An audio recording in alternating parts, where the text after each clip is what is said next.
go. There is protesters and women. The reporters following this. Revolution. There is. Right here. Hey! Our banner's ripping! Don't take a picture of this! Yeah, right. Why not? It's good to take it. I do, sir. So people know banner technique. Do this before you leave home. Yes. We went to get more batteries for the bullhorn. All right. You want to do the other side too? Well, I think we should do it as much as possible on the back. No, I mean here. Yeah. Some women that are working on filling up stuff for this program. Okay. So we need, Like you're saying, this like, start with Trayvon. Yeah. it's harder to get And people. whether or It's not hard, the weather, yeah, exactly, with the summer. Huh? I said with the weather, with the summer, people are, fight against Huh? what's going I on. said with the summer, it's a little hard. Well, it's nice weather today. Okay, nice weather today, okay. Yeah, much better than, Right, it's down, yeah, than last week. yeah. Always find ways Hopefully it stays that way.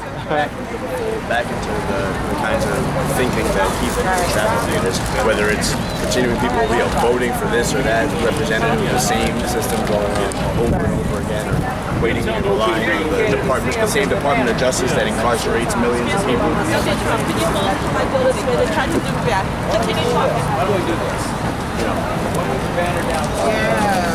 Are you guys out here every day?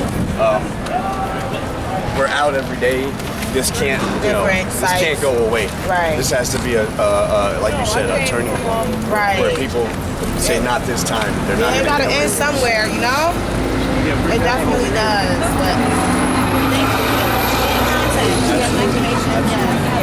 So will you guys be going to Washington, D.C.? There's a march in August. end of right? August? Yeah, exactly. We'll probably go there, but Yeah, we'll be glad because our International Human Rights Monitor is also coming over to Washington, D.C. yeah. But the yeah. thing is, a big part of what the point of that. Who are you, by the way? I don't know. Well, we are Republic reporters. We are based here in New York City. I'm sorry. Say again. Republic reporters. With what? Well, we are online news media. So we cover programs like this. We also collaborate with the International Human Rights Monitor, who also campaign and make reports or documentary on human rights violations here in the U.S. and around the world. So my name is Carl. Your name's Carl? Yeah. I think we met. Yeah, exactly. When Cornel West came, Yeah. Yeah. Also, Carl Dix spoke absolutely, about the Carl movie Dix, absolutely, Django. yes. Okay, good to see you. You too. Thank you so much. I just kind of was uncomfortable about the camera. Oh yeah, that's what it is. Yeah, So, so tell me, are you guys going down for end of August? Right. So we want to have a contingent out there, but Okay. we're not just going to join in with what's being called for, because what's being called for is actually part of channeling people's outrage back into the system, like this thing of demanding a Department of Justice investigation and, and a new civil rights movement, which I mean, we're way past that. I mean, we're here. What do you mean? What do you mean that you're way past that? We're here 60 years almost later. after, later, and from Emmett Till, and now we're talking about Trayvon Martin. That's after all the quote-unquote victories of the civil rights movement. Right. What's needed, there is people need to resist, and there needs to be a movement of resistance against this, but people need to be more breaking away from the limitations of the framework of fighting for their rights within a system that actually has, does not respect the rights of Black and Latino people because it has no future for them. Not just because it's not, it doesn't follow its own laws, which it doesn't do that. But it's because it can't do that because, Black people were dragged here from Africa to work the slave plantations. Well, some were here before then. Some were here before then. But in large numbers they were dragged here to work the plantations, and then through World War I and II they were sent north to the factories war, to work, and into the war, but factories too, to be exploited in the factories. Okay. Now there are no factories in these cities. You go. And so you have all these Black people and Latinos who've been brought from all over the world. Joblessness, unemployment, massive unemployment. Concentrated in the ghettos, no future. Wow. And that's why they not only don't have... So how do we change that? I mean, it's very disturbing. It's a very disturbing situation. Absolutely. How do we change that? What's your plan? What is the plan of the revolution, communist revolution? What's the plan? What do you guys tend to do?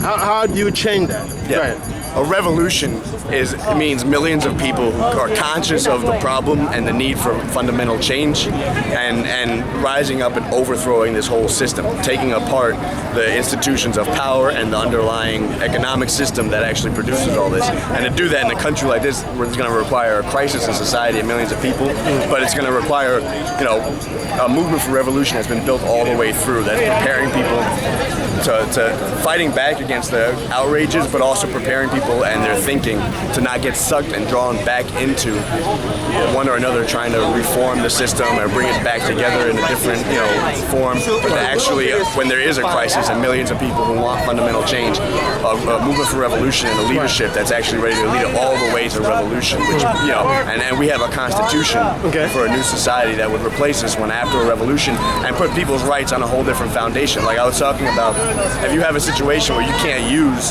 whole sections of people, Black and Latino people especially, you can't respect their rights. You can't actually have any future for them other than to be incarcerated in huge numbers or to let them rot in the streets fighting each other or get murdered by some cop or vigilante. Building more, prison properties and all that. Sorry, say again? Building more prison houses. Right, that's all they're doing under the system. Yeah. Right, and in addition to the fact that the whole history of this country and the white supremacy goes hand in hand with even the idea of American democracy. And so there would be no United States as we know it without slavery and without the thinking that all that went along with. So there's both the underlying system of economics and all that stuff that requires this, but then there's the long ingrained thinking that holds this whole society together that you have to actually rip apart. Right. The actual foundation, but also the thinking, and that's right now, there's an example of what's happening with the Trayvon Martin struggle and how society's being cleaved into two. Right. Where on the one hand, you have people who are, holding the basic right for people like Trayvon to live and get justice if they're killed, and then people who are on the other side of this who are upholding the right for people like George Zimmerman to get away with murder. Precisely because of what we were just talking about. They have no place for these youth. Yeah, but if I may ask you, the revolution is going to be armed, or how are you going to do it? Well, look at the problem. Yeah. This system enforces what it does with violence. Arms, okay. They have armies and they have weapons, whatever. And the police in somewhere like New York or LA are more armed, trained, and organized than the armies of most countries in the world. Okay. And they enforce this way of life. Right. Now again, to be clear, I'm not saying today or tomorrow that people need to go out and get strapped and go out and do something crazy. Right. But a revolution actually has to deal with that and defeat that and dismantle that. Oh, okay. And that's again to in a country like this, for that to even be possible is going to require a crisis throughout society, not just for the people on the bottom. Just one segment. Right. Because every day people like in Harlem and the Bronx are getting fucked over, and they don't need a crisis to realize that this whole thing is fucked. Wow. But they're surrounded. And this is also part of what the fight needs to take up today, is reversing the verdict that too many people have of looking at the people who are victimized and criminalized in this way as the problem. Right. And reversing that. No, they're not the problem. They're not the problem. It's the system. Right. It's the system that's the problem and has gone after them. And that's part of reconfiguring and repolarizing society for a revolution. Okay. So that when there is a crisis in society, you don't have huge sections of the population saying, all these prisoners and all these prisons are using up all our resources, let's just kill all these prisoners. Let's just get rid of, or like in Chicago, what just happened recently, is legislators were proposing, let's just round up all these suspected gang members, thousands and thousands of them, let's just round them up, forget about, from nowhere. Forget about rule of law and all that, let's just round them up. That's scary. That's very scary. That's an example of how this slow genocide that we call of mass incarceration could become a fast one. And if there's crisis in society, which happens because of how this system works, it's not guaranteed that it'll go somewhere good. That's why you need to be building. So what people are doing is trying to create awareness, basically.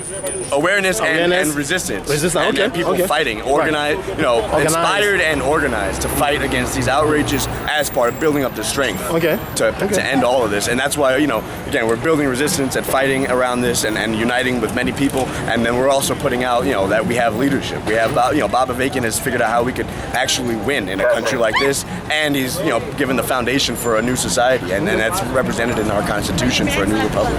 Appreciate that. Yeah. So we're going to be here to monitor what you guys do, right? Yeah. Appreciate it. All right. It's funny how some publications are called awake when they actually designed to put you to sleep. Same way we're here monitoring today's protest, trade strikes. Bob Bacon, chairman of Revolution Communist Party here in the U.S., the book by Michael Alexander, The New Jim Crow Mass Incarceration in the Age of Color Blindness, shine bright and much needed light on the reality of profound injustice and the very core of this country. And this brings me back to a very basic point. This system in this country, in the whole history of its treatment of black people, what has it been? First, slavery, then Jim Crow, segregation and Ku Klux terror, and now the new Jim Crow policy, brutality and murder, wholesale criminalization, and mass incarceration and legalized discrimination yet again. That's it is for this system. 3 strikes, and you are out. Revolution.com, USA. You want one of these posters? Sure, I mean, yeah. I have one already, we got one already. Oh, you got one? Yeah, we got one. Thanks a lot. No.